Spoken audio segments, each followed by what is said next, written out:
Hello everyone, welcome back to my YouTube channel. ನಾನು ನಿಮ್ಮ ಚಂದನ. ಇವತ್ತಿನ ಈ ಒಂದು ವಿಡಿಯೋದಲ್ಲಿ ನಾನು ಮಶ್ರೂಮ್ ಯೂಸ್ ಮಾಡ್ಕೊಂಡು ಒಂದು ಸಿಂಪಲ್ ಆ್ಯಂಡ್ ಟೇಸ್ಟಿ ಆಗಿರುವಂತಹ ಗ್ರೇವಿ ರೆಸಿಪಿನ ಶೇರ್ ಮಾಡ್ತಾ ಇದ್ದೀನಿ. ಇದು ಬ್ಯಾಚಲರ್ಸಿಂದ ಎಲ್ಲರೂ ಕೂಡ, ನ್ಯೂ ಬಿಗಿನರ್ಸ್ ಆದರೂ ಕೂಡ ಈಸಿಯಾಗಿ ಮಾಡ್ಕೊಳ್ಬೋದು. ಈ ಚಿಲ್ಲಿ ಮಶ್ರೂಮ್ ರೆಸಿಪಿನ ಸ್ಟಾರ್ಟ್ ಮಾಡೋಕ್ಕಿಂತ ಮುಂಚೆ ಯಾರಾದರೂ ನನ್ನ ಚಾನಲ್ ಇನ್ನೂ ಸಬ್ಸ್ಕ್ರೈಬ್ ಮಾಡ್ಕೊಂಡಿಲ್ಲ ಅಂದರೆ ಸಬ್ಸ್ಕ್ರೈಬ್ ಮಾಡ್ಕೊಳ್ಳಿ. ಹಾಗೆಯೇ ಈ ರೆಸಿಪಿ ಇಷ್ಟ ಆಗಿದ್ದಲ್ಲಿ ಲೈಕ್ ಮಾಡೋದನ್ನ ಮರಿಬೇಡಿ. ಹಾಗೆ ಆದಷ್ಟು ಜನಕ್ಕೆ ಶೇರ್ ಮಾಡಿ ಅಂತ ಕೇಳ್ಕೊಳ್ತಾ ಕ್ವಿಕ್ ಆಗಿ ಚಿಲ್ಲಿ ಮಶ್ರೂಮ್ ಗ್ರೇವಿನ ಹೇಗೆ ಮಾಡ್ಕೊಳೋದು ಅಂತ ನೋಡ್ಕೊಬರೋಣ ಬನ್ನಿ. ಇಲ್ಲಿ ನಾನು ಮಶ್ರೂಮ್ ಗ್ರೇವಿಗೆ 2 ಪ್ಯಾಕೆಟ್ನ ನಾನು ಮಶ್ರೂಮ್ನ ತೊಗೊಂಡಿದ್ದೀನಿ.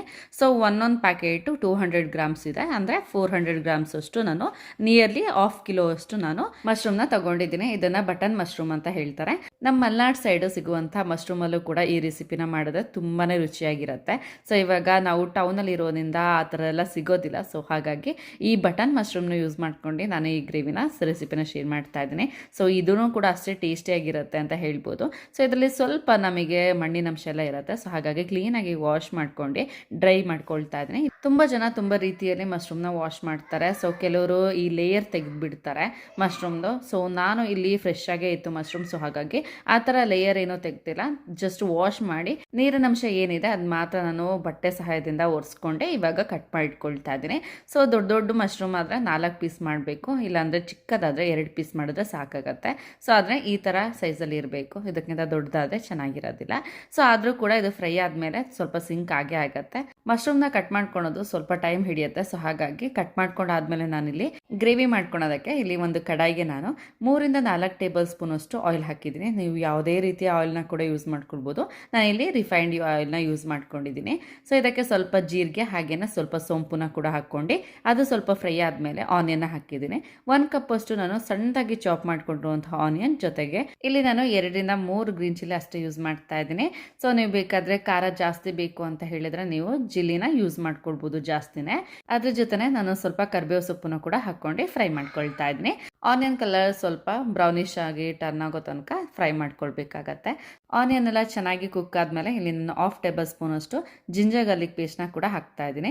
ನೀವು ಬೇಕಾದರೆ ಗಾರ್ಲಿಕ್ನ ಚಾಪ್ ಮಾಡಿಕೊಂಡು ಕೂಡ ಸಣ್ಣದಾಗಿ ನೀವು ಹಾಕ್ಕೊಳ್ಬೋದು. ನಾನು ಇಲ್ಲಿ ಪೇಸ್ಟ್ನೇ ಹಾಕ್ತಾ ಇದ್ದೀನಿ. ಟೇಸ್ಟ್ ಚೆನ್ನಾಗಿರುತ್ತೆ ಈ ಥರ ಪೇಸ್ಟ್ ಹಾಕಿದ್ರೆ.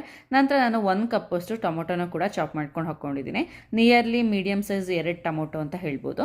ಈ ಟೈಮಲ್ಲಿ ರುಚಿಗೆ ತಕ್ಕಷ್ಟು ಉಪ್ಪು, ಸ್ವಲ್ಪ ಟರ್ಮರಿಕ್ ಕೂಡ ಹಾಕ್ಕೊಂಡಿದ್ದೀನಿ. 1/2 ಟೇಬಲ್ ಸ್ಪೂನ್ ಅಷ್ಟು ಗರಂ ಮಸಾಲ ಹಾಗೇನೆ ಚಿಕನ್ ಮಸಾಲನ ಕೂಡ 1/2 ಟೇಬಲ್ ಸ್ಪೂನ್ ಅಷ್ಟು ಇಲ್ಲಿ ಯೂಸ್ ಮಾಡಿದ್ದೀನಿ. ತುಂಬ ಚೆನ್ನಾಗಿರುತ್ತೆ ಚಿಕನ್ ಮಸಾಲನ ಕೂಡ ಯೂಸ್ ಮಾಡಿದ್ರೆ ಟೇಸ್ಟ್ ವೈಸ್. ಈ ರೆಸಿಪಿಗೆ ಯಾವುದೇ ರೀತಿಯ ಮಸಾಲನ ಗ್ರೈಂಡ್ ಮಾಡಿ ಹಾಕ್ತಲ್ಲ ನಾವು, ತುಂಬ ಸಿಂಪಲ್ ಆ್ಯಂಡ್ ಕ್ವಿಕ್ ಆಗಿ ಮಾಡ್ಕೊಳ್ಬೋದು. ಸೊ ಇನ್ಸ್ಟೆಂಟ್ ಆಗಿ ಮಾಡುವಂಥ ರೆಸಿಪಿನ ಇವತ್ತು ನಾನು ಶೇರ್ ಮಾಡ್ತಾ ಇದ್ದೀನಿ. ಇಲ್ಲಿ ಟೊಮೊಟೊನೂ ಕೂಡ ತುಂಬ ಚೆನ್ನಾಗಿ ಸಾಫ್ಟ್ ಆಗಿದೆ.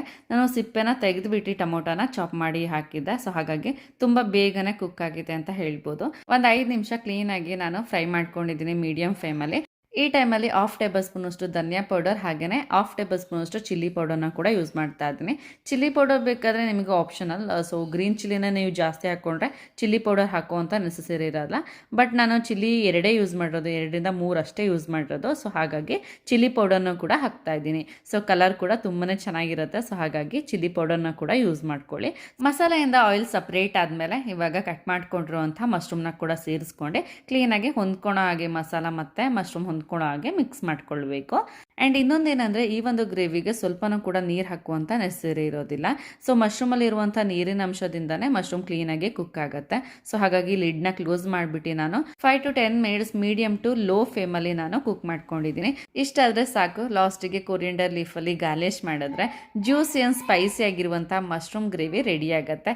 ಸೊ ತುಂಬಾ ಚೆನ್ನಾಗಿರುತ್ತೆ. ಚಪಾತಿ, ಪೂರಿ ಹಾಗೆಯೇ ರೈಸ್ ಜೊತೆಗೂ ಕೂಡ ಒಂದು ಒಳ್ಳೆ ಕಾಂಬಿನೇಷನ್ ಅಂತ ಹೇಳ್ಬೋದು. ಅಕ್ಕಿ ರೊಟ್ಟಿಗಂತೂ ಹೇಳೋದೇ ಬೇಡ, ಅಷ್ಟು ಚೆನ್ನಾಗಿರುತ್ತೆ. ಫ್ರೆಂಡ್ಸ್, ಈ ರೆಸಿಪಿ ಇಷ್ಟ ಆಗಿದ್ರೆ ಲೈಕ್, ಶೇರ್ ಆ್ಯಂಡ್ ಕಮೆಂಟ್ ಮಾಡೋಣ ಮರಿಬೇಡಿ.